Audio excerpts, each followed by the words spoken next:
Good afternoon. My name is Aminata Touré. We are all here today to talk about our future and the future of Europe. As young people, we control our destiny.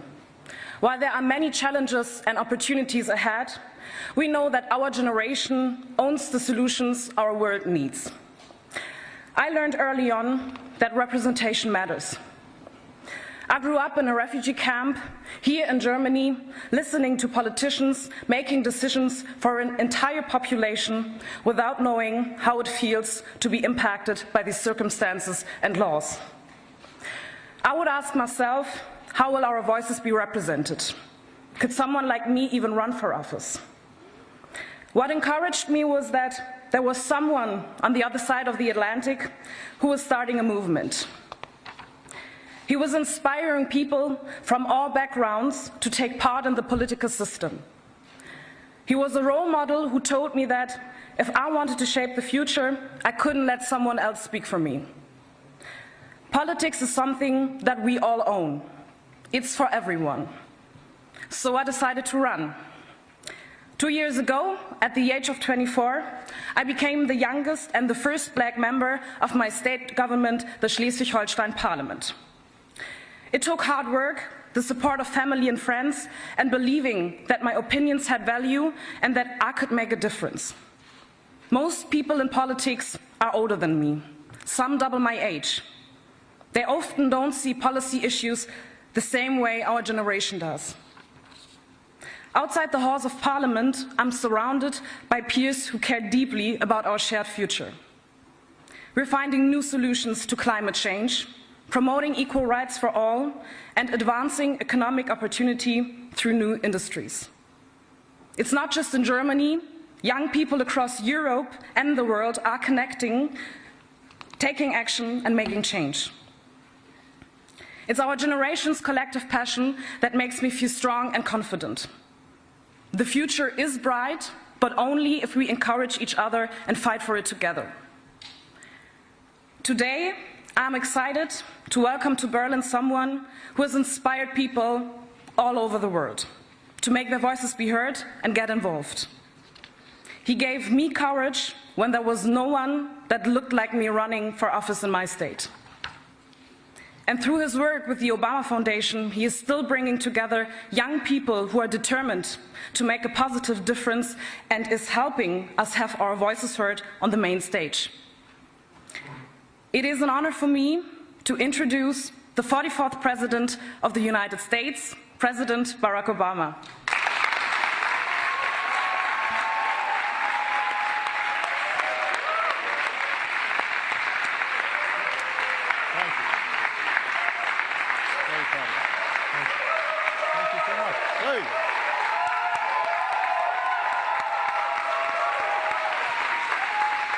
Thank you so much.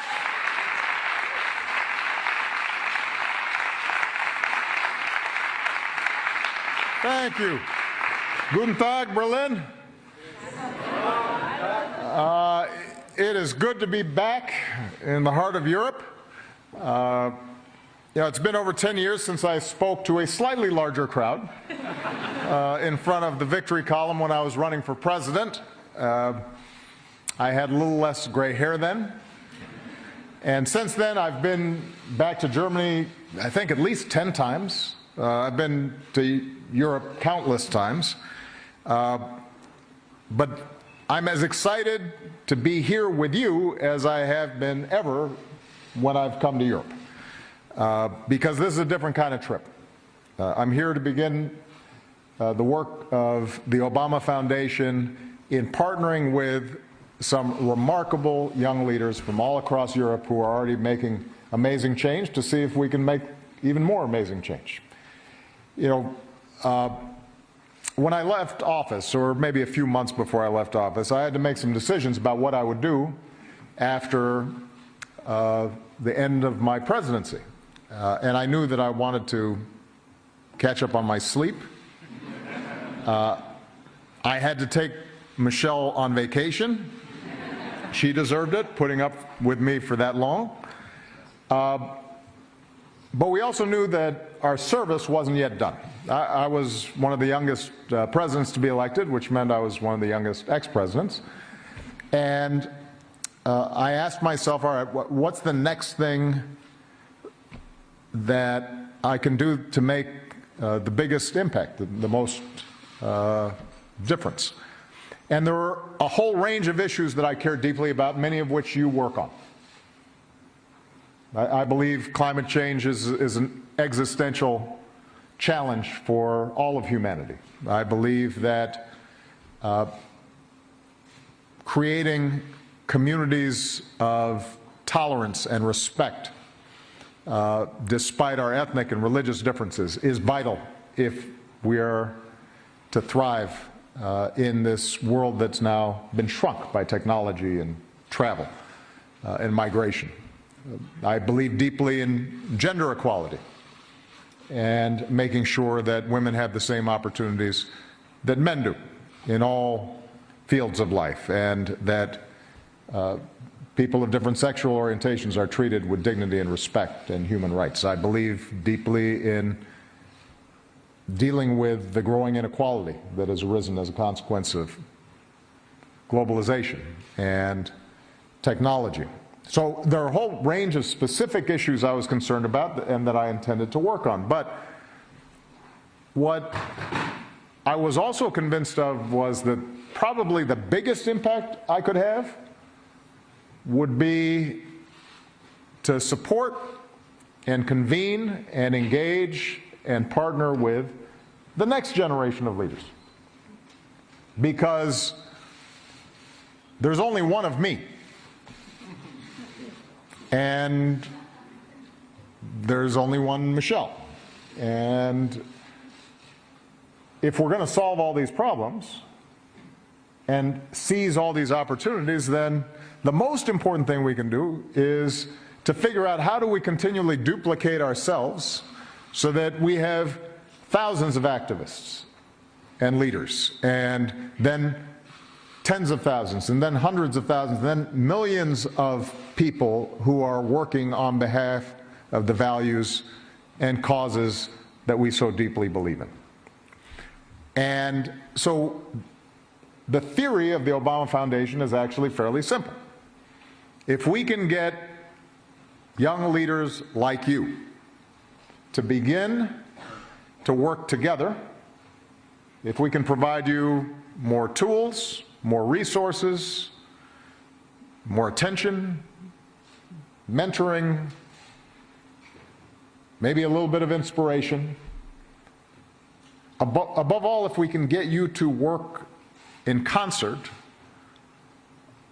and teach and learn from each other, then you will change the world. And I can sit back and relax a little bit. And I know there's a whole lot of work to be done because we live in uncertain times. We're confronted by big questions about how to organize our communities and our countries in the international order. Here in Berlin, we have to recognize that this moment is full of contradictions because Europe in 2019, in some ways, has achieved the pinnacle of human well-being. I mean, collectively in Europe right now, on average, you probably see the highest standards of living of any group of people in the history of the planet. Wealthier, healthier, better educated. The continent has largely been at peace for 70 years. You have unprecedented information at your fingertips. You can travel freely across borders that once were closed. Our societies have made great strides to extend opportunity and educate our children and care for the sick and to pursue equality for people no matter what you look like or how you worship or who you love. So you would think that everybody'd feel pretty good right now. And yet, what we also know is that powerful forces are threatening to reverse many of these trends. The democratic institutions that help to bring these about oftentimes have been taken for granted.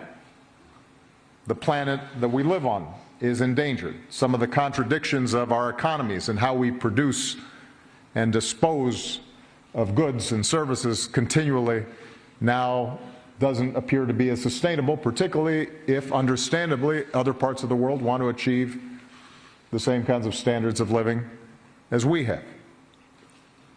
We've seen in the 21st century the reemergence of profound religious and sectarian differences.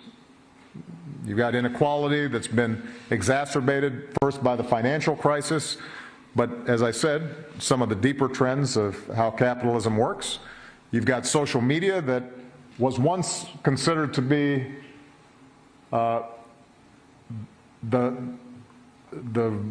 network that would provide us greater understanding, now suddenly appears to be a tool that is used to spread disinformation and hatred and suspicion.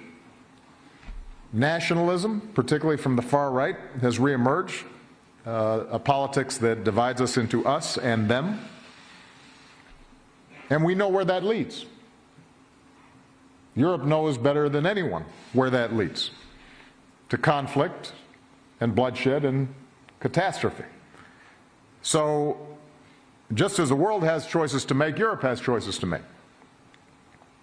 The good news is that we actually know there are solutions. We know with changes in policy we can reduce inequality and we can combat climate change while still providing a high standard of living. We know that if we invest in our democracies, then they can work better than they're currently working. And that if we teach our children to love and listen instead of hate, that our societies can work better. But we can't do these things by sitting back and waiting for somebody else to do them. We're going to have to do them ourselves. And more specifically, you're going to have to do them. And what makes me optimistic is you're already doing extraordinary work. We've got young leaders here from across the continent who are working in government and civil society and the private sector to bring about positive change. You just heard, I believe, from Flavia and Delphine and Glenn, who I had originally met with when they were in Amsterdam. And I could not have been more impressed by the remarkable leadership that they were already showing. I met earlier today with a group of young people from the audience, including Jerome, he's here somewhere, who is using technology in France to mobilize humanitarian support after disasters around the world, and Elsa, who's working in Sweden to make this the first zero food waste generation, and Paul, who's working in Romania to map the distribution of political power so that government can be more transparent and ultimately more responsive to people. So I hope that so far you've already gotten a sense that you're not alone and that people like you are doing remarkable things, in some cases in the same area and sector that you're working in some cases in different sectors, but are motivated by the same values and the same vision. There are a lot more people like you out there who want to build rather than tear things down, and who want to bring people together rather than split them apart. But sometimes all of you are isolated and work alone, or feel as if you're working alone, and the whole then feels like it's less than the sum of its parts. Now, I'm not here to support any political party. I've held my last political office. The Obama Foundation is nonpartisan. Michelle would leave me if I ever ran for office again. But I'm deeply invested in these values of tolerance and equality and rule of law and democracy and human rights and human freedom and human dignity. And you've got to European parliamentary election that's coming up. It goes without saying that all of you need to vote if you are eligible, and your friends do too. As you know, Michelle and I talk sometimes, and when we hear that young people aren't voting or participating, we say to them, you would not let your grandfather or grandmother decide what clothes you wear or what music you listen to. So why would you let them decide the world you're going to live in and the politics that you're going to be subjected to? Why would you give away that power and that authority? So I'm assuming that all of you in one fashion or another are paying attention to political trends. But as we all know, casting a ballot is just the start. I always used to say that the most important office in a democracy is not president or prime minister or chancellor or governor or mayor, it's citizen. Change happens because citizens are mobilized and force change. And each of you in your own ways are part of that process. The question now is, if you are supporting each other and engaged with each other, and perhaps if we can help a little bit, can you start scaling up, doing more, building momentum, creating a new narrative, creating greater sense of possibility and a greater sense of hope? I think you can, and we've got a huge stake in your success. And hopefully the Obama Foundation will be able to help you in your work, because we're just getting started here, and we intend to work here not based on having all the answers, but rather having great confidence that if we're interacting with an amazing gathering like this, that we'll be able to come up with the solutions that we need, not just for Europe, but for the world. So with that, I'm going to start taking some questions. Thank you very much. All right. And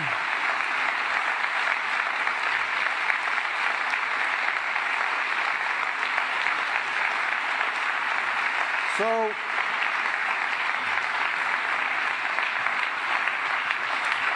you know, because we couldn't fit everybody in the continent in this room, there are a bunch of people who are watching live stream or wanted to participate but couldn't and are doing so online. So actually, I believe that my first question may be an online question, but I'm not sure. But it's from Conleth in Northern Ireland. Am I correct about that? Or is Conleth here? There he is. Well, he's going to be. My name is Conleth Burns, and I'm from a small village in Northern Ireland. As a young community organiser, I work to build trust and mould consensus between diverse groups of people. No matter where young people are in Europe, how can we show the value in compromise and the beauty in consensus? Well, this is an interesting question. I saw a group of you right before I came out, and somebody, I think, asked a question that relates to this. One of the challenges that I had when I was a young organizer was I wanted change now, and I wanted 100% of what I wanted, and then I'd suddenly confront some politician and they'd be like, well, we can't do this and we can only do that, and maybe we can get a little bit of this done, or you know, I've got to take into account this constituency that feels very differently about the issue, and I'd be furious and frustrated. And then I was elected to office, and some young organizer would come into my office and say, I want you to do this. And I'd say, well, you know, I can give you a little bit of this, but so I've been on both sides of the equation. And one of the biggest challenges I think that we all have, and there's no perfect formula, is how do we remain true to our values and our principles while recognizing that in democracies, in pluralistic societies, that the only way we are going to be able to get things done is if we agree to a certain set of rules, and part of those rules are that you never get 100% of what you want, because somebody else is going to have a slightly different set of interests or a slightly different set of values. And that navigating that territory in which you push for what you believe in, but at a certain point you are willing to say, okay, let me take this now and then build on this later. That's necessary for everyone. I mean, look, when I passed the Paris, or when I helped get the Paris Agreement on climate accomplished, I was the first one to say what we've done here is not adequate to meet the demands of climate science. The measures that had been set, the targets that had been set by each country, even if they all met them, wouldn't be sufficient to address the pace at which temperatures were rising and emissions were going into the atmosphere.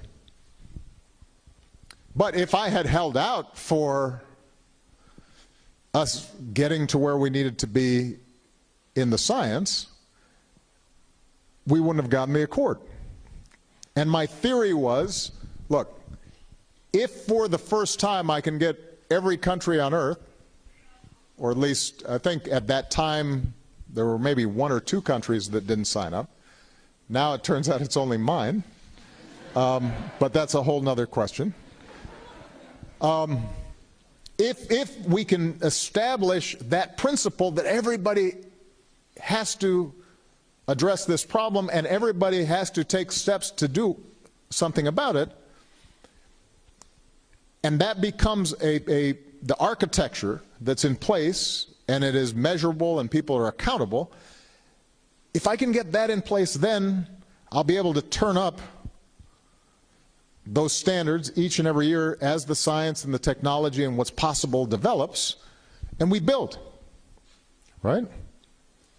In my own country, in the United States, our pension system, what we call Social Security, when it was first passed, didn't apply to everybody. Here's an interesting example. It did not apply to domestic workers. Why do you think that is? Who were domestics? Huh? Many of them were black people. They were, I guess, immigrants brought a little while way back. There was a whole different way of how they came over. So the South, the Southern politicians, they wanted to exclude, as a part of reinforcing racial discrimination and segregation laws in the South, they wanted to exclude certain portions of it. Now, you could argue that Franklin Roosevelt should have said, well, I'm not willing to pass this unless I can get those workers.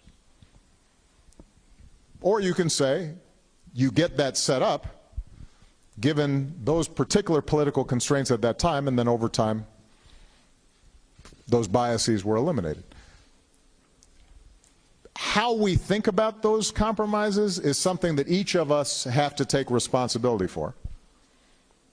We can't, as I said, there's no formula. There may be certain issues in which we say to ourselves, no, I'm sorry, on this I cannot compromise. Right? And each of us may have certain issues like that. I'd like to think that if there was a proposal that's today said we can, pass a wonderful law that is going to reduce poverty, but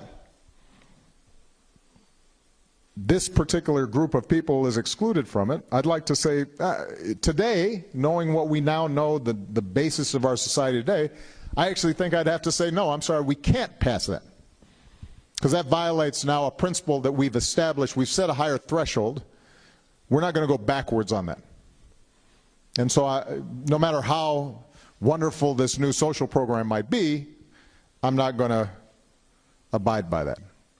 On the other hand, I know from experience in passing the health care law that I had to work on in the United States, that was not the ideal health care program that I wanted to set up. It's what I could get at the time, and if I could establish the principle that everybody gets health care and get 20 million people more health care, even if 10 million still hadn't gotten it, that's what I'm going to do now. And then I'll fight some more later for the other 20%. So, to go back to the point that was made by Conleth, what's true for me when I was a president or an elected official, it's going to be true for you as well, even within your own organizations. And one of the things I do worry about sometimes among progressives in the United States, maybe it's true here as well, is a certain kind of rigidity where we say, I'm sorry, this is how it's going to be, and then we start sometimes creating what's called a circular firing squad, where you start shooting at your allies because one of them is straying from purity on the issues. And when that happens, typically the overall effort and movement weakens. So I think whether you are speaking as a citizen or as a political leader or as an organizer, whether you're in the nonprofit space and civic space or you're in the political arena, you have to recognize that the way we've structured democracy requires you to take into account people who don't agree with you. And that, by definition, means you're not going to get 100% of what you want. But you should take some time to think in your own mind and continually refine and reflect, what are my core principles? Because the danger is if you don't know what your principles are, that's when you compromise your principles away. So you have to know ahead of time, here's what I'm willing to compromise on, here are the things that I'm not. You can't set up a system in which you don't compromise on anything, but you also can't operate in a system where you compromise on everything. Everything's up for grabs. That requires a certain amount of internal reflection and deliberation. Okay, now with that, from here on out, I'm just going to call on people. I think you should know in advance that I will not get to every person. So forgive me for that, all right? But I'm just going to try to get as many people as I can. I'll start with you. And there should be microphones. Please introduce yourself and tell us a little bit about, very short, what you're doing. And then, and by the way, you don't have to ask a question. You can also give me an idea, make a comment. If it's a speech, make it a short one. Thank you so much. I'm very honored to be here. My name is Anna Udre. I'm from Latvia, and I'm a journalist. But in Washington, D.C., I was advocating for Baltic states in the U.S. Congress. Wow. So explaining to U.S. congressmen the issues that are important for us in Estonia, Latvia, and Lithuania. And my question is that these days, I think a lot of international agreements are being broken, and sometimes international alliances are being talked about in a light way. But for us in such small countries, it's so important to be part of secure and strong long-term alliances. Right. So my question would be what the leaders of Estonia, Latvia, and Lithuania could do, how in a better way we can communicate to make sure that everyone understands the importance of these alliances. And also, this might be a bit silly, but could you sign this piece of paper with your famous phrase, "Are you fired up? Are you ready to go?" I can. Yeah. I'll do that afterwards. Okay, thank you so much.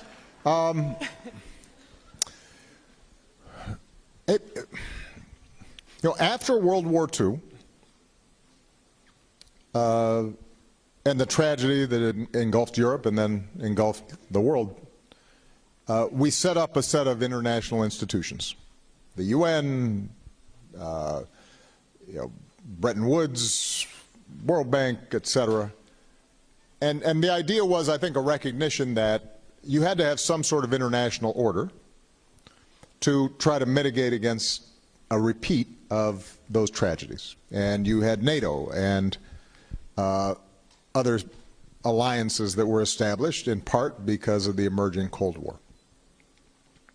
Those institutions weren't perfect. Oftentimes the participants, including my own country, operated hypocritically within those institutions, and the declarations and charters were often violated or ignored.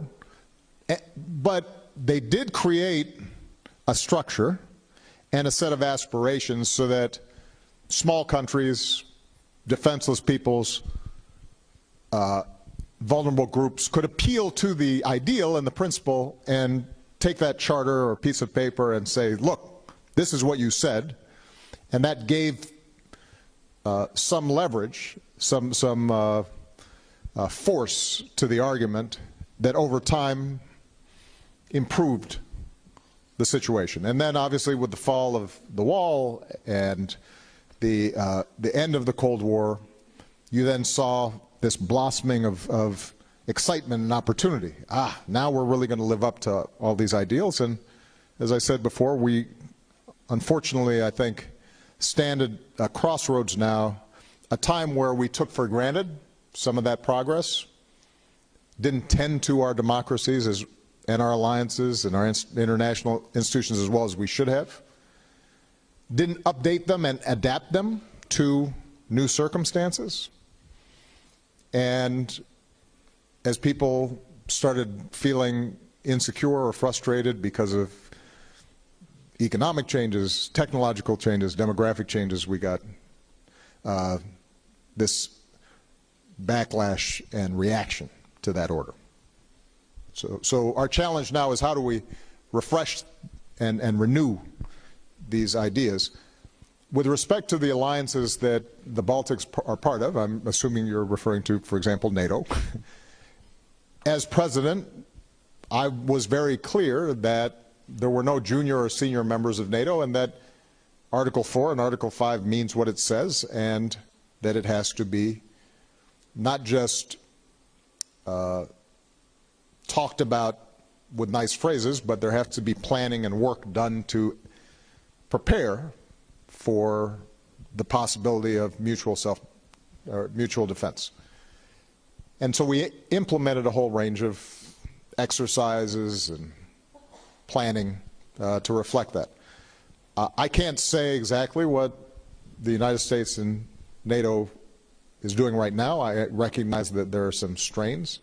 I think that the most important thing that countries like Estonia and Latvia, other Baltics can do is to continue to reflect internally the values of democracy, freedom, rule of law, so that when it speaks on the world stage and it speaks in international forums,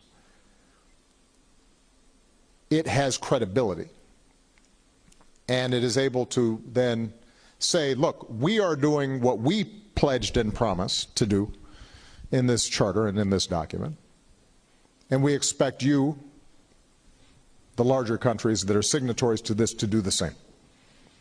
I think when there's backsliding internally, then you have less moral force in that argument.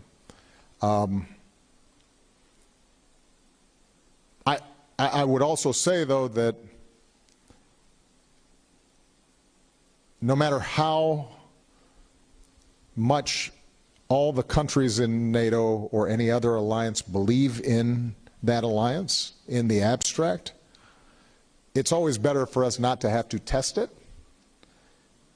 And that means, for example, that the stronger that Europe as a whole is, the more that the work that all of your peers here are doing, the more that the European Parliament is reflecting on, or is reflective of, the values of democracy and rule of law and so forth,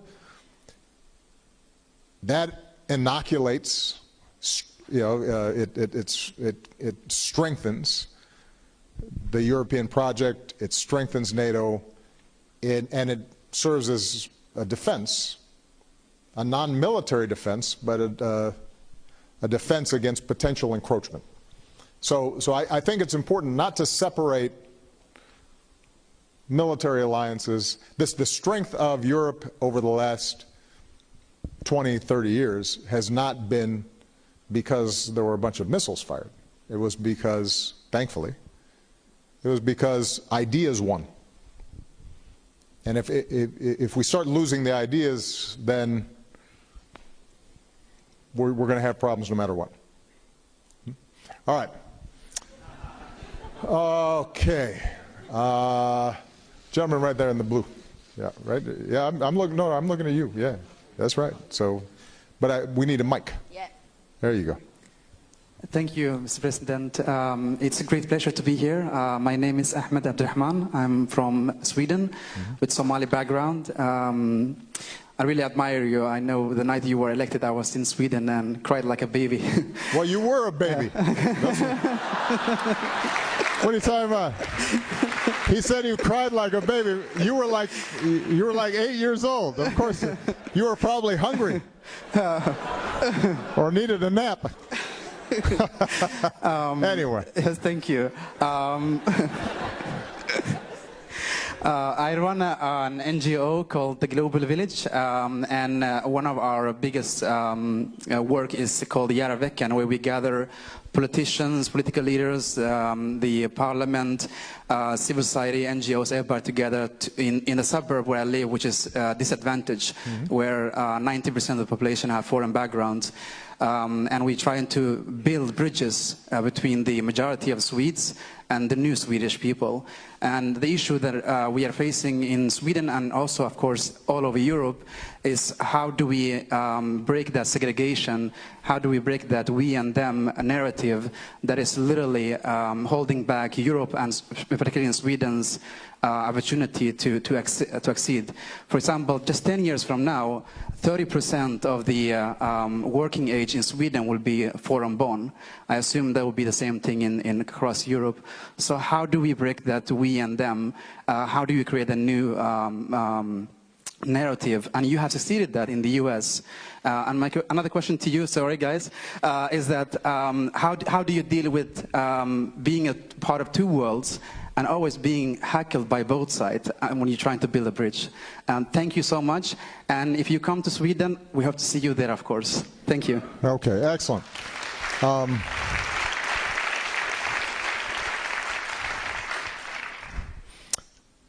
I am going to establish a rule of just one question, but those were excellent questions. Look, obviously, migration issues are driving a lot of the political turmoil here in Europe and in my home country. And the first thing I would say is that you probably have some better answers than I do because of the fact that you are working in a specific community with specific people face to face, and so often the way that you arrive at ideas of breaking down these barriers is on the ground, human to human, as opposed to abstract ideas. So I should be asking you what works, and you should be sharing, you and others who are working on these issues should be sharing what seems to work and what doesn't. I'll make some general observations, though. The first is that it's important for all of us to admit that in every society there is some tendency to separate people who are more like me and less like me. That's not unique to white Europeans. You know, my father's from Kenya. You go to Kenya, the Luos think the Kikuyus are always out to get them. And the Kikuyus think, the Luos, they talk, but they're lazy, I'm not going to hire them. And you go to the Middle East, and you know, when everybody gets here, suddenly, oh, you know, we're all Arab, and you go back home, these people, those people, right? So one thing to recall is that this is a universal phenomenon, because humans are fairly primitive and we're still wired to only be able to process, like, knowing about 150 people in our brains. And so now suddenly we're in cities with strangers that we don't know, and we're asked to trust them, and it goes against some of our impulses. And the reason I say that is because I think if you don't acknowledge that, then there's going to be a certain arrogance in how you approach these problems, and the problems won't get solved. That's point number one. We all have some of these biases inside of us. It's not just, you know, those people, right? If we start with that premise, then I think what that means is that we have to find ways to have a humane, intelligent, thoughtful, orderly immigration process that is grounded in our better selves and our better values. And we're going to have to figure out, how do we make the people who are already in a country feel comfortable with newcomers. And that requires education and exposure and reducing fear on the part of people who are already there. It also requires some levels of adaptation from the people who are coming in. And I think organizations like yours can help to identify those mechanisms that can help both sides. In the United States, immigration has always been controversial, and at some level, immigrants adapted to the norms of the existing society, so that if you look at how the Irish, for example, were talked about in the United States, oh, it's as bad as anything, you know, Irish, no need apply. There was a time where the Irish and Jews and Italians, they weren't considered white. They were considered aliens, foreigners. Then they got absorbed. Now, black folks never got absorbed, right? That took a little bit longer. And so some of the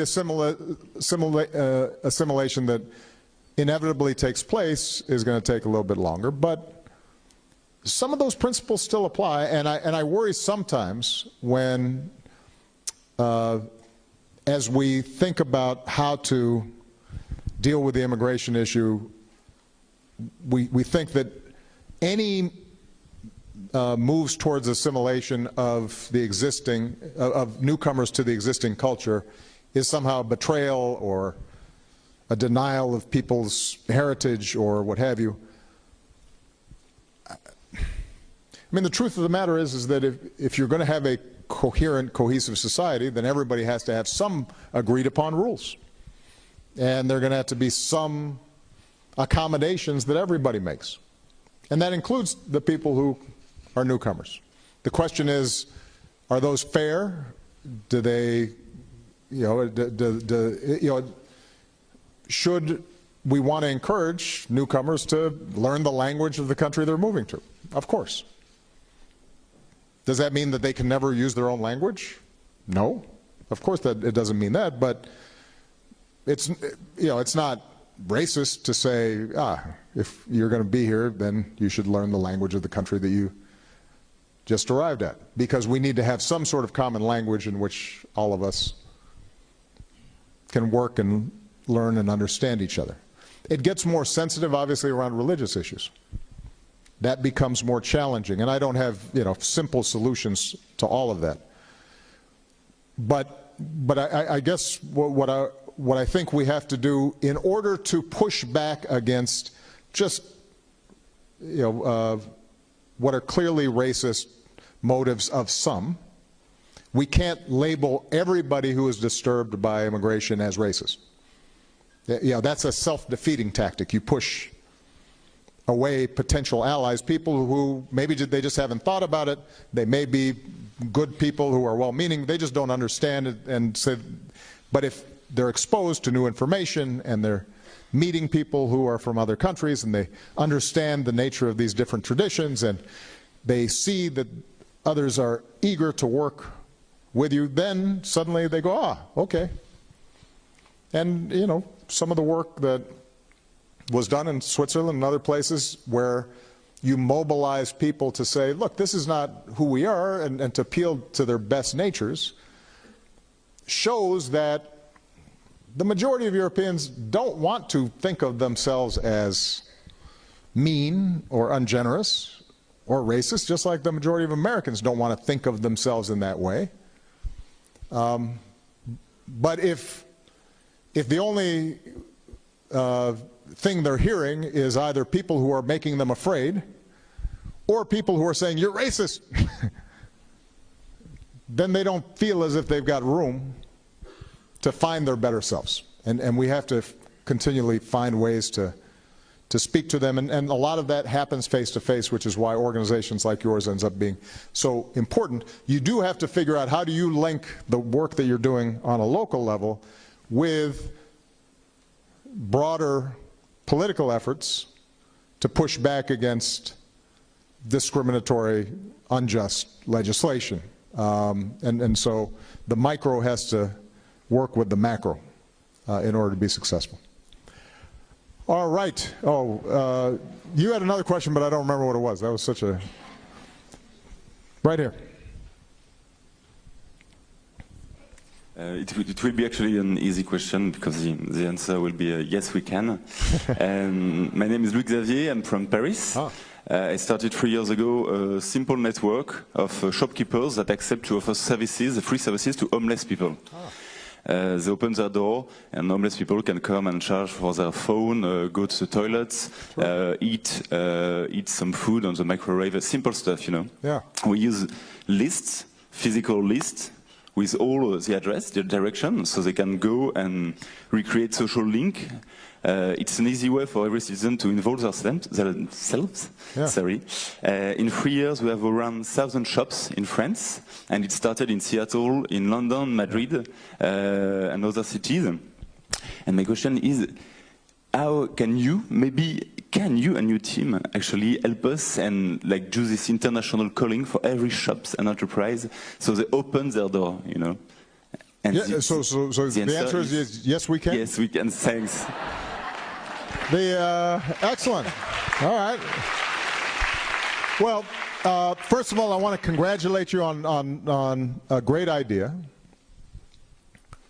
The second thing I want to say is this is a perfect example of how if all of you are organized and in communication with each other, one good idea in one place can then start disseminating, start spreading to other places. And we can certainly help. You know, I can publicize, hey, here's a great example of somebody, you know, a small business that has started something and is now becoming a movement. But I'm not the only one that can help. There are 300-something people here who all have small stores in their communities that may be interested in something like this as well. Part of our goal here is in some ways to highlight good work that's already being done, but also to identify good ideas, best practices, great tactics, great strategies, good stories to tell, and make sure that everybody now knows them and is able to steal your good ideas, because the nice thing is that great ideas like this are ones where I'm assuming you'd be happy if more and more people were doing it, huh? And we started a little cookie factory in Those Paris. are cookies for me? Yeah, it's homeless people who are employed and they do organic, good cookies. It's a lot of butter. It's French, you know. Of French course. Country. It's for you and your family.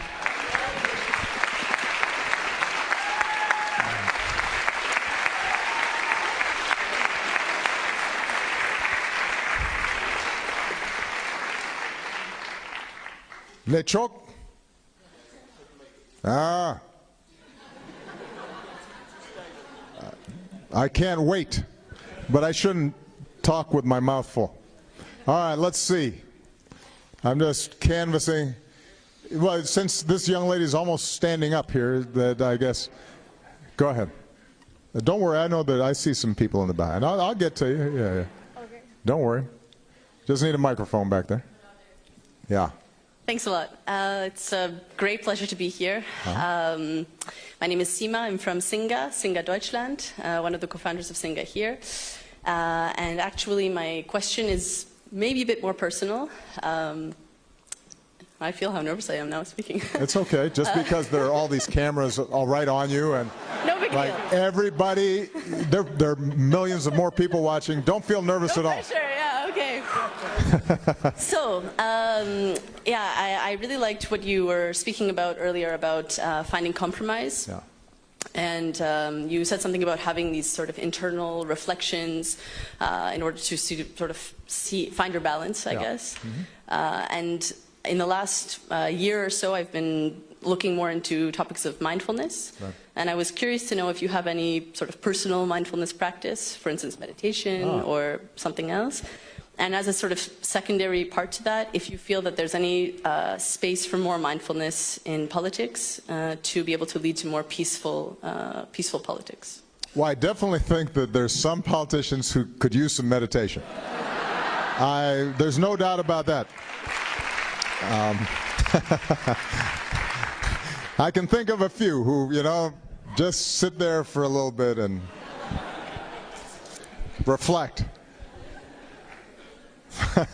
find some inner peace. Let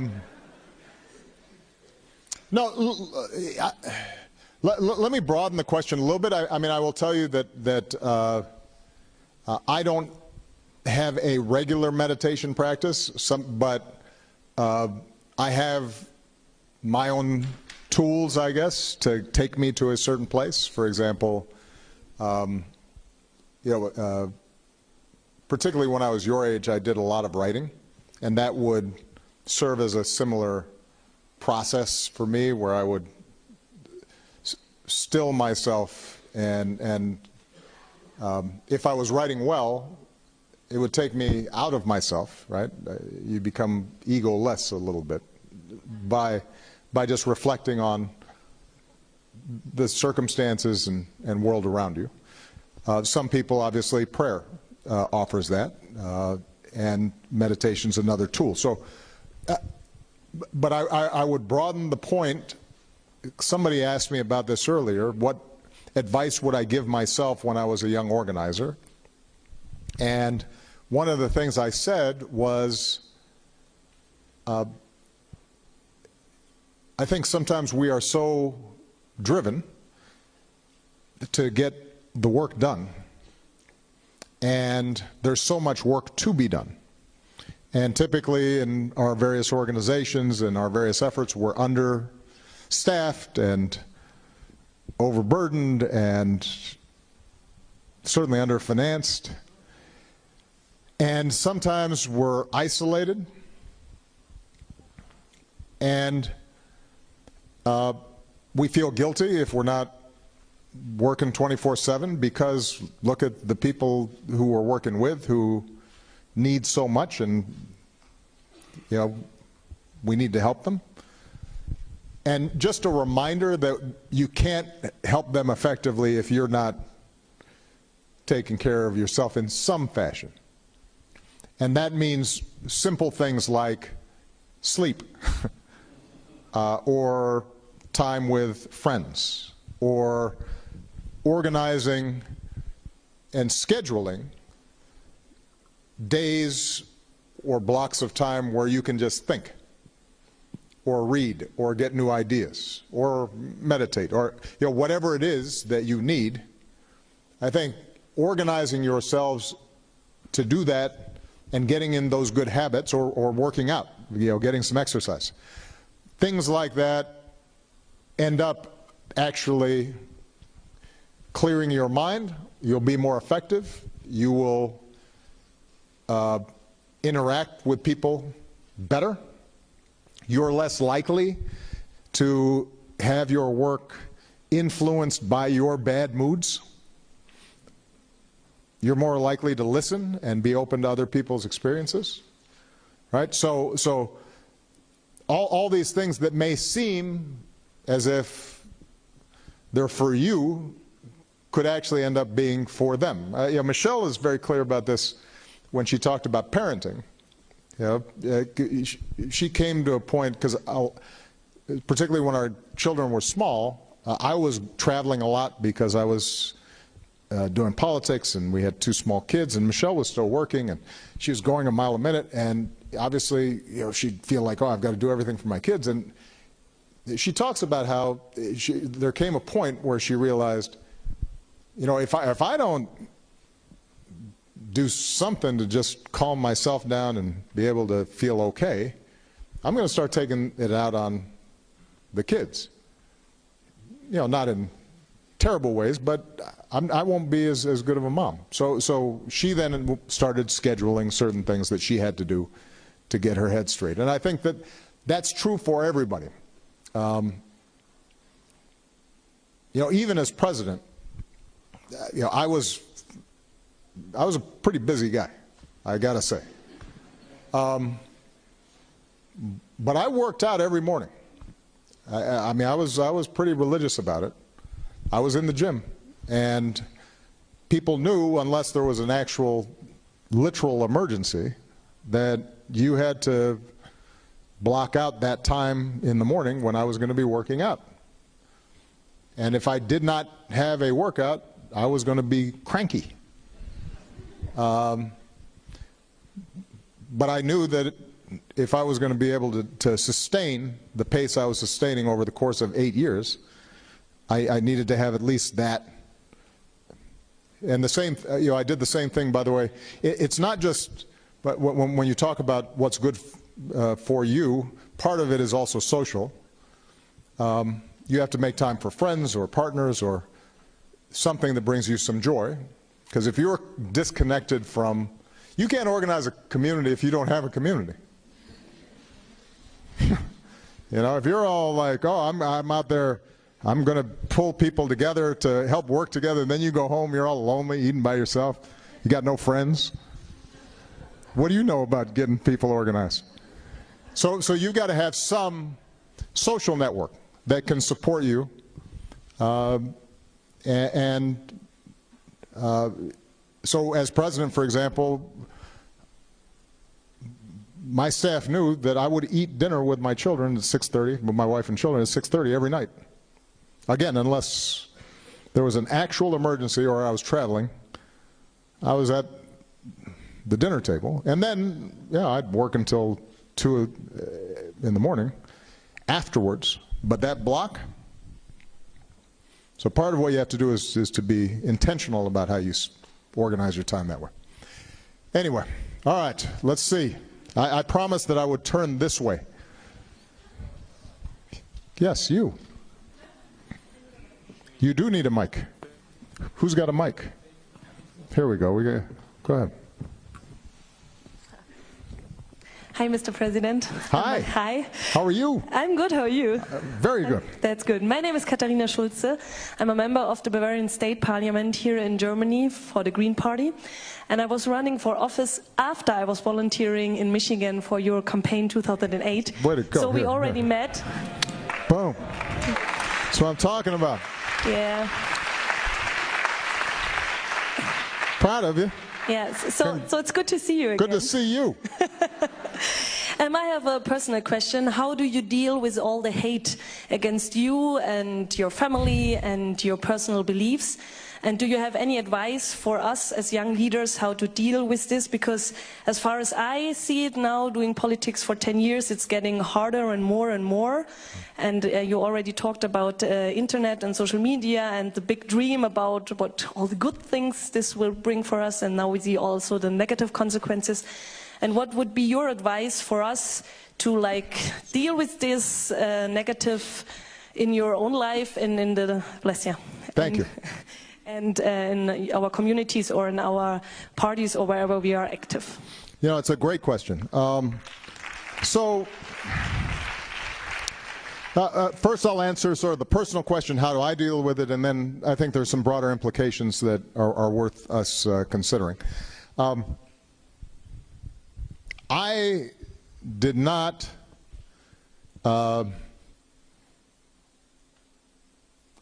read about myself.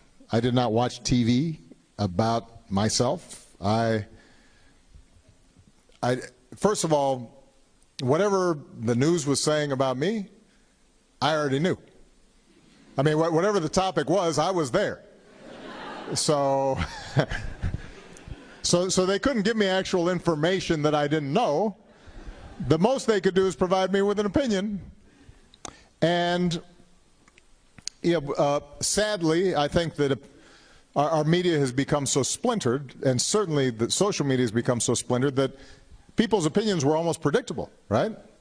I mean, if you pretty much knew before you even said anything what one group was going to say versus what the other group was going to say. So it almost didn't matter what I was doing. It was just an occasion to go back and forth between the warring sides, right? And I advised Michelle and my mother-in-law, don't watch cable news shows. They're designed to get you mad. That's what their purpose is. Social media is worse. They're designed to make you click. And the entire algorithm and business model is if you can inflame, provoke, anger people or cat videos, then people will go. That was a joke. The cat videos are very popular. Then people will click. And that then means more advertising revenue for the companies. So, so for me, creating a better filter, personal filter, was important. Now, obviously, the danger is then if you're so filtered, then you don't get any good feedback, right? And I was fortunate enough that I had a staff. So I said, well, you watch it. And then you tell me if there's something that we're hearing back that indicates a genuine issue or a genuine problem, something we didn't think of, a legitimate critique, then let's discuss it, right? So you can't completely isolate yourself. And I recognize not everybody has the luxury of having a staff, so you, in your issues, whatever you're working on, may feel obliged, okay, I've got to follow what the chatter is on social media in order for me to be informed and to see how well our message is getting out, which then suddenly you have all these trolls who are sending you terrible information. And even if you say to yourself, these are just trolls and losers in their underwear in a basement somewhere and, who just decided they want to just be mean, it doesn't mean you're not affected. I recognize that. But I do think at least you should be able to at least break the habit that I suspect all of you of a certain generation have of constantly checking and renewing, and that has less to do with you needing to get information to do your work and has more to do with the fact that you've been addicted, like everybody else, to this device. I mean, it's designed to make you addicted. And by the way, I'm not saying something that is, you know, this isn't a conspiracy. It's a well-known fact, right? I mean, apps are designed, and these social media outlets are designed to maximize your use and amount of time on them. And we're all victim to it. So you have to somehow break that while still being able to take in external information. So that's the personal point. The general point I would make is that we are collectively, all of us, going to have to find ways in which we improve the conversation on the internet and in social media. And it's going to be difficult to do. I do not believe that there's an effective way to censor this information, because, you know, if you start getting into a situation like has happened in the Chinese government or in Russia, where the government's deciding what is appropriate and what's not, and basically they have control, they're the filter, you know, the potential for abuse is obviously high. So what that means is that we're going to have to design ourselves and find ways in which we create pockets of sanity and kindness and truth and then build those out, and we have to find ways to make those entertaining and those interesting to people. And I think that is actually an interesting project collectively for groups like all of you to engage in, to have a, you know, what sometimes the technology people call a hackathon, to brainstorm about how do we build lily pads of sanity and reason on the internet that we can then slowly grow. Because I do believe that part of what's driving our politics in a negative direction is the information overload that is coming in through social media. You know, if you look historically, each time there's been a big breakthrough in technology, in media technology, whether it was the printing press or the radio or television, you actually saw those tools creating upheaval in part because of the nature of the media. And this is no different, and by the way, it's going to get worse with AI, because you're going to start seeing, if you think fake news is bad now, what you're going to start seeing is the ability to duplicate people's speech and figures so that it's distinguishing what's true and what's not is going to become even more difficult. So one of the things that I think in the foundation we're looking at is how do we join, let's say, a conversation and a convening of this group with technologists and start coming up with strategies. And by the way, the strategies, not everyone is going to work right away. So we may have to try a whole bunch of different things to see what is it that is able to penetrate and attract attention. You know, and we'll have to test it. And I'm always trying to figure out, by talking to my daughters, you know, all right, like how long's your attention span? You know, if I you know, I know you won't listen to me more than 10 minutes, but if I'm only half joking on that one. But you know, look, Sasha's 17. You know, she has a different relationship with the phone and how she gets information than I did.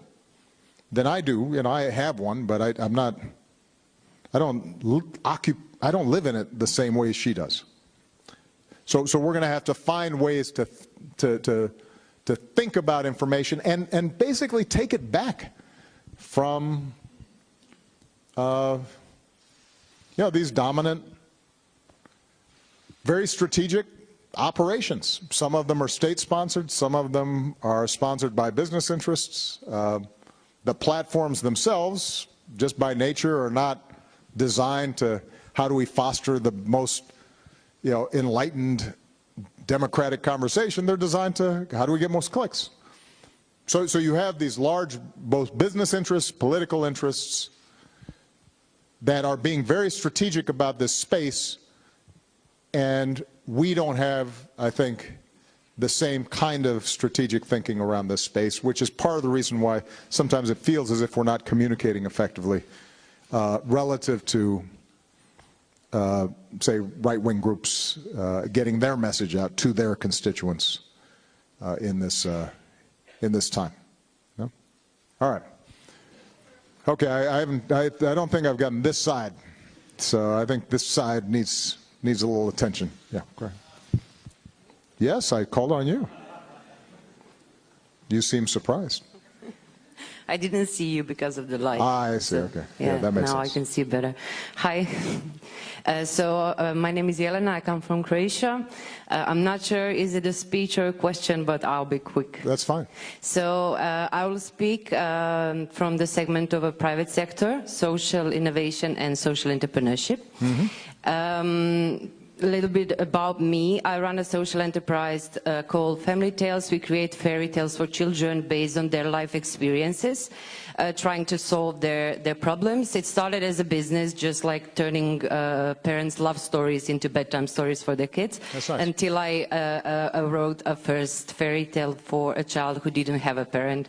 Since then I wrote about 150 fairy tales for orphans by myself. Oh, that's wonderful. And I'm teaching others to do the same. That's great. And I decided to stop the business part and just to try to build a cure for these children and turn what I'm doing into official therapy methodology. And I'm working on it, and nothing on that path didn't frustrate me, not the lack of money, funding, and all this like regular stuff, but the lack of understanding from government and bureaucracy. It's something that it's for a few times almost cost me like giving up, because you come to the point where you can do everything, but if you don't have a support from your government, you can't implement your innovation into this world, because many times and in many segments the world is not practical for social change and for social innovation. So my question would be, and it may sound a little bit naive, is there a way to trigger that change in the government to make them to start understanding how important it is to give us the support, other than becoming an activist? Because I don't think I can do that. Maybe I can. Apparently you can motivate people, so after your answer maybe. Well, look, I mean, I do believe that you can become an activist. You're already an activist in some ways, because what started as you doing something commercially, you became passionate about it, and now you want the world to know how children can be helped through what you're doing, and that's activism. And the question then is there a way for you to interact with government and have them recognize that this may be a useful tool? Yes, you're going to have to be active. So sorry, it's too late. You're already down that path. Look, there are a couple of ways to get governments to be more responsive. One is, I already spoke about, you vote. Even better than voting is to have a platform ahead of politicians voting, so that you ask them questions and force them to respond and make commitments, and then you vote. so that they feel some pressure to follow through on the commitments that they've made. But even when you have well-meaning politicians and elected officials representing you, there's still going to be frustrations around government because, look, governments are human institutions, and they're big, and there are a lot of people involved. I always tell a story. The first week that I became president, I was in a meeting with the Secretary of Defense at the time, who had been there a very long time.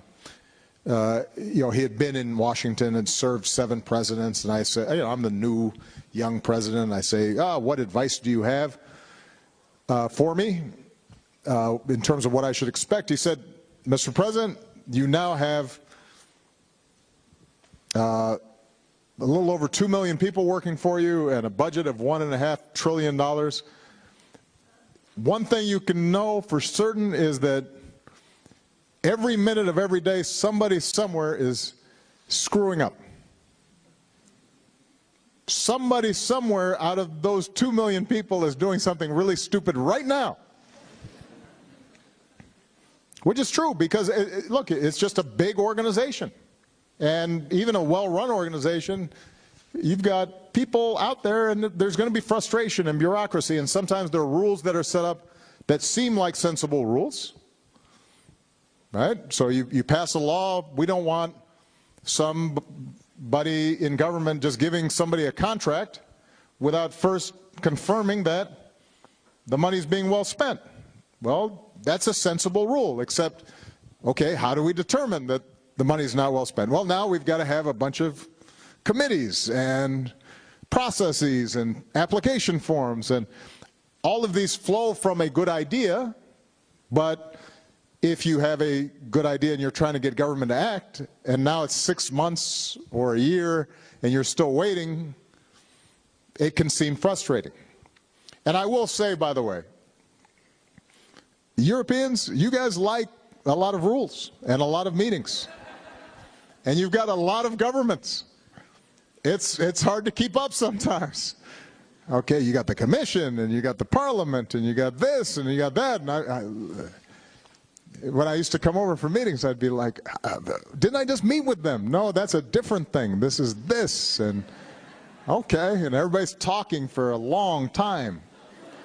So you know, I understand that frustration. Now, but the point I'm making is, in addition to electing good people, one of the things that you can do, I think, is encourage and work with governments to identify where are bottlenecks, where are inefficiencies that could potentially be solved, and then finding allies to help improve processes inside of government. So rather than just complain, you know, one of the things you can do is to find some, you know, smart young politician who's a progressive and wants to try new things, and say, hey, how about let's put these application processes online, and so that before I come down to the office, you can tell me ahead of time what information I need to bring. Right? Just simple things that, you know, can increase in sophistication over time, but can make government work better. The point is, I think sometimes we think of the government as this thing that is separate from us.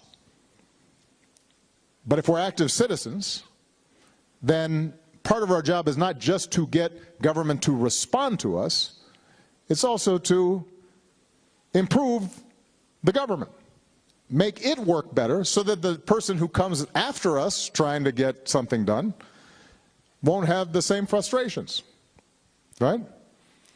And that, I think, requires somebody on the inside as well as somebody on the outside. You've got to have people on the outside pushing, and then you've got to have people on the inside who are willing to be pushed. And it means that when you're interacting with government, having constructive ideas, if you experience a frustration, then the next time you're with a parliamentarian or some government official who you're trying to get action from, you should say to them, not in a mean way, not like, you guys are terrible and stupid, but say, you know, I just want you to know that, like, I had to wait for 6 months, and maybe why is that? Is there something we can do? I have an organization here. I can be supportive and, you know, helping you just make this office work better in this issue that we care deeply about. And I'm sure you do too, right? So there may be ways, but you have to take some ownership over that. All right, let's see. Yes, right here. Yes, yes. No. Well, you know what? I'll call on you just so you don't feel depressed, but this young lady I called on first.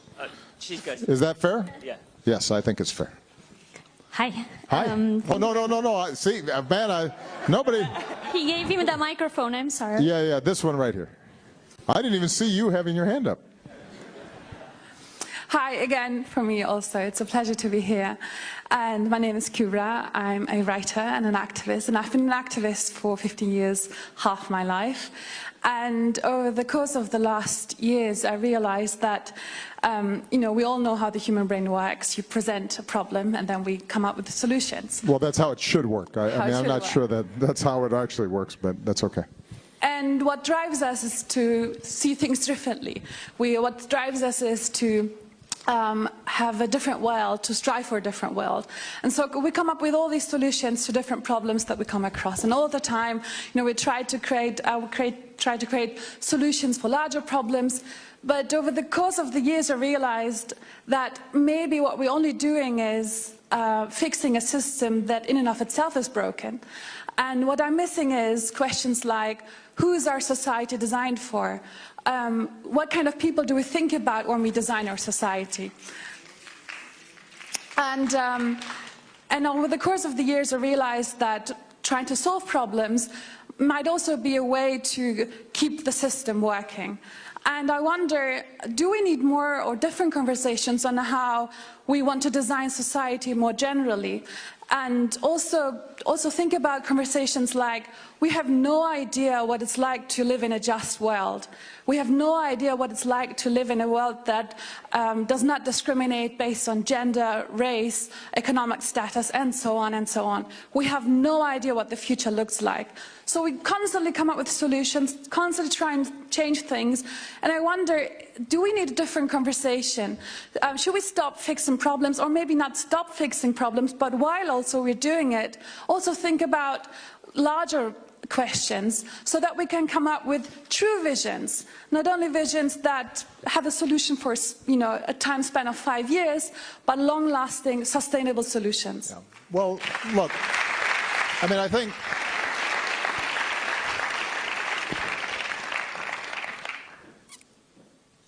this is an age-old debate, what you just described, right? Which is, you start off in an imperfect world, right?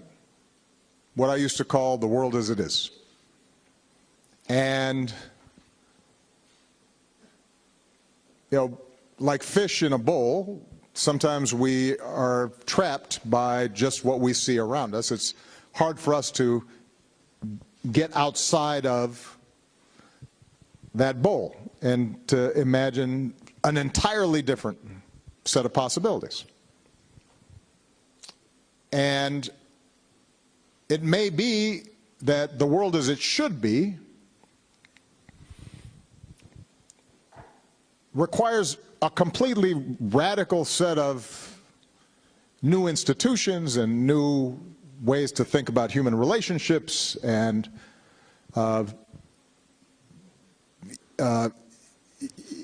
know, an entirely different paradigm, right?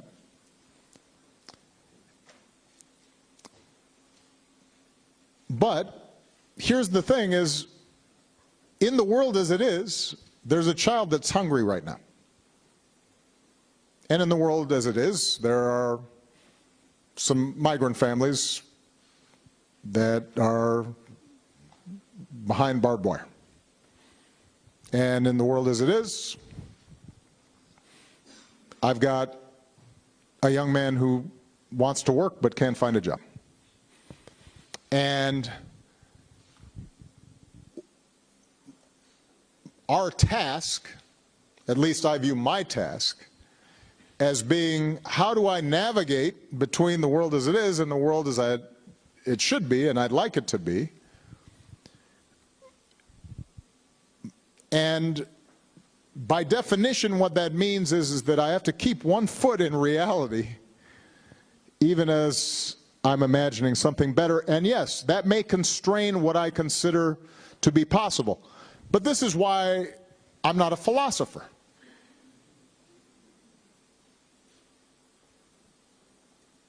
I'm not a theoretician. There is a role for them to play also, to write and to think and to completely free themselves from the constraints of the world as it is. And I respect that. I want thinkers like that who are out there. But in the meantime, I'm here, in the mud, in the dirt. And so there I do have constraints. And I have to continually guard against thinking, okay, only this is possible, when in fact if I was bolder, more would be possible. But the one thing I would caution about is thinking that, because I saw everybody doing this thing, the one thing I would caution about is thinking somehow that change in societies happen quickly or happen because you think boldly. Societies are somewhat sticky. And what that means is that everybody, we grow up surrounded by all kinds of social structures and expectations and habits and norms and customs. And when you start trying to radically change things quickly, the track record has not been great. It hasn't been. So let's imagine, for example, we'll just take an example. This wasn't one you used, but I'll just use an example. Right now, global capitalism is creating large-scale inequality. We'll set aside the issue of environmental sustainability for a second. Let's just talk about economics. It is creating large-scale inequality, and that inequality is accelerating. And it's true in every society. It's true between countries. It's true within countries. And it seems to be getting progressively worse. And part of that can be explained by the fact that the more technologically driven the economy is, the more redundant labor is and can be replaced. It means that if I have the ability to leverage the technology, I now have a global market. I can make huge amounts of profit very quickly. I don't have to employ as many people. And that gives me a huge share of society's productivity versus somebody who is unskilled and only has their labor to offer, right? So we could have a long discussion about that. Now, what do we do about that? It is certainly true that we have to,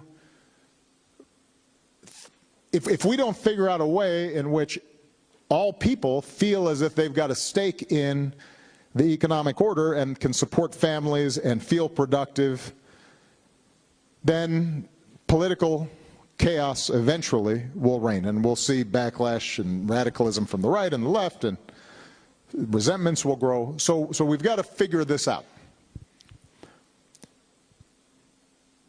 But I would say that some societies are doing better than others. If you go to the Scandinavian countries, they're not perfect. It hasn't eliminated inequality, but you know what? Actually, it's done pretty good. And it's not that radical. Basically their solution has been, we'll tax people more.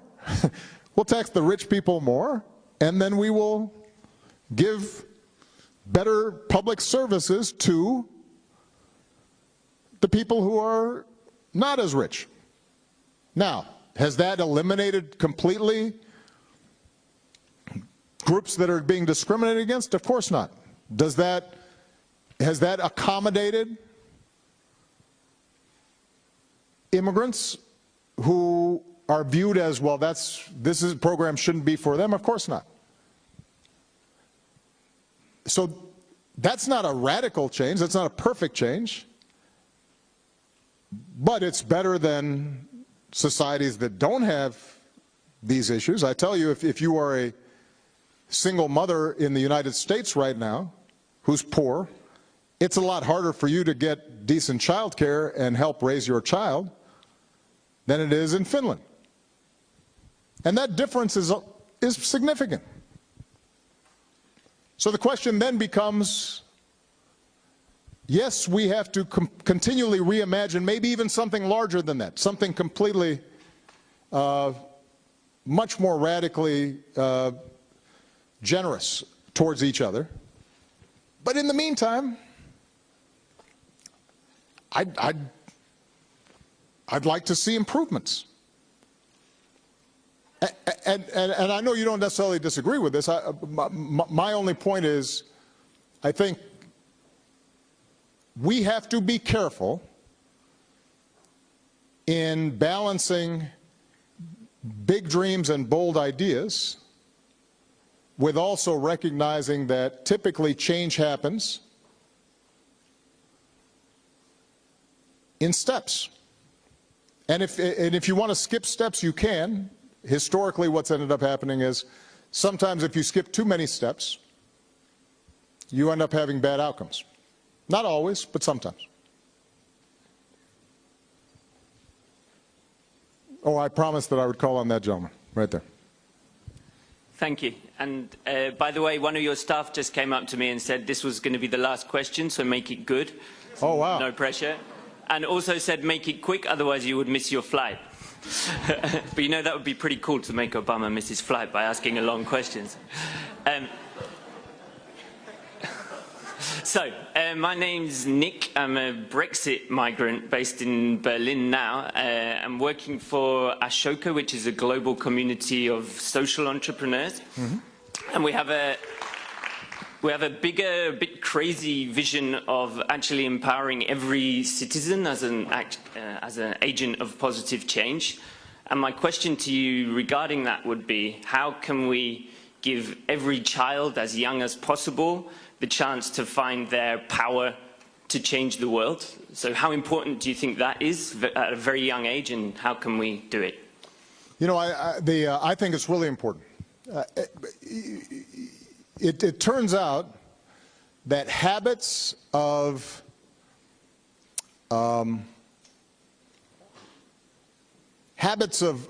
participation and voting and involvement, there's a direct correlation between people who start early and young and what they do in adulthood. And if we are teaching young people their power early, they will sustain that power over the long term. I mean, it's Michelle and I talk about with our daughters. Yeah, we were actually relatively strict parents, I have to confess, in the sense that we tried to give them structure, but we always would talk to them as if they were adults, as if they weren't stupid about what we were doing. So, you know, we wouldn't just say, go to bed because you have to go to bed. We'd say, well, you know, go to bed because you get cranky when you're tired, and tomorrow you got to go to school, and so forth and so on. And then if they had an argument, we'd say, okay, you know, give us your best argument. And since they were 6, usually we'd win the argument because they hadn't thought things through that much. But what that did was it teaches independence of thinking and a sense of, okay, I'm being listened to and I've got the ability to make an argument. The same is true in our public life, in our schools, in our civic settings. And I think that kind of empowerment is critically important, and the earlier you start, the better it is. And one of the things that we're going to be interested in doing is working with groups like all of yours to think about how do you communicate not just with your peers, but also with the people coming behind you, because those are going to be your future voters, your future constituents, your future leaders. And starting that conversation earlier rather than later. You know, the Friday movement that's been taking place around climate change is, you know, so a lot of those people can't vote, right?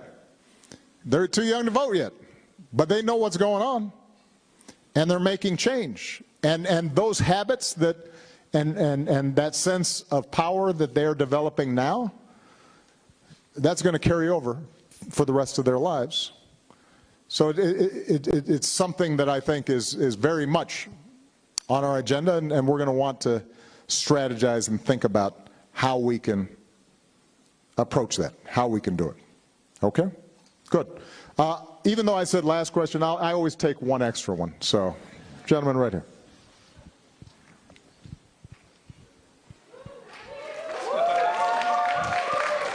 Oh, he's got, what, you guys know this guy? That's my team.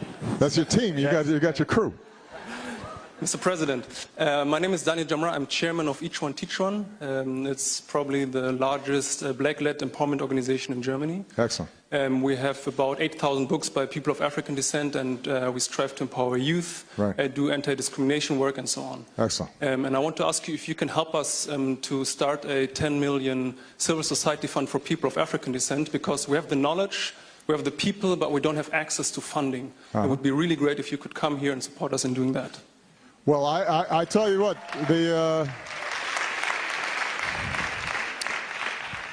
so first of all, I want to hear more about the work you're doing. And second of all, as is true for all the groups that are here, I recognize that, you know, yeah, okay, I want to hear Obama's advice and ideas, blah, blah, blah, but, you know, what I really could use is a check. I've been there. No, I get it. But, you know, what I will commit to all of you is that as we develop a pool of donors who are interested in these issues, hopefully we can create a consortium that, as it learns about what various organizations are doing, we can say, oh, you're interested in this? Well, Reach One Teach One's doing great work. You should contact them. Or, oh, you're interested in climate? This organization is doing great work, and we can channel those resources. Keep in mind that we're not just focused on Europe. So it's great work that you're doing on behalf of the African diaspora in Europe, but we're also working in Africa, where they also would like some financial support. So we're and Asia, and right. So in each of these areas, part of what we're doing, and sprinkled among you, by the way, are some donors who have been listening and watching this process that we've engaged and invited to be inspired by all of you. Part of our goal would be to set up essentially a clearinghouse for philanthropic efforts regionally, so that you all have direct access. I don't even have to necessarily be an intermediary, in which you have more access to talk to and directly work with people who are interested in supporting the work that you're doing. Because I've been on the other side trying to raise money. And it's, you know, sometimes it's hard. Look, you know, I was talking to some donors earlier about the fact that, you know, the safe thing to do is, oh, I give to a museum, or I give to a, you know, hospital, or I give to a well-established charity because there's no possibility of controversy. And I said to these donors, I said, look, admittedly, if you fund and engage with social activists who are trying to bring about systemic change and reimagine how society might work together, there are probably some more risks involved because it's harder. Because in some cases it hasn't been done before. I mean, we haven't been confronted before with a situation where we had to stop the planet from getting completely burned. You know, we haven't dealt before with some of the issues that we are dealing with, or we haven't dealt with them wisely and well before. So we're creating new models. So there's going to be some risks involved. But if you don't want to see a continuation of current trends, if you want to actually see progress, then you have to invest, just like venture capitalists invest in startups. You have to invest in folks who are trying new things, and yes, there's more risk, but there's also more upside. And I truly believe that. My belief is investing in you is our best investment. And what I can do more than anything, I think, is to spotlight, highlight, bring attention to the work you're doing, and occasionally maybe, you know, give a little inspiration. But your work will speak for itself and will potentially, I think, not only inspire donors, but more importantly, change the world. So thank you very much, everybody. It was good to see you. Thank you. Thank you.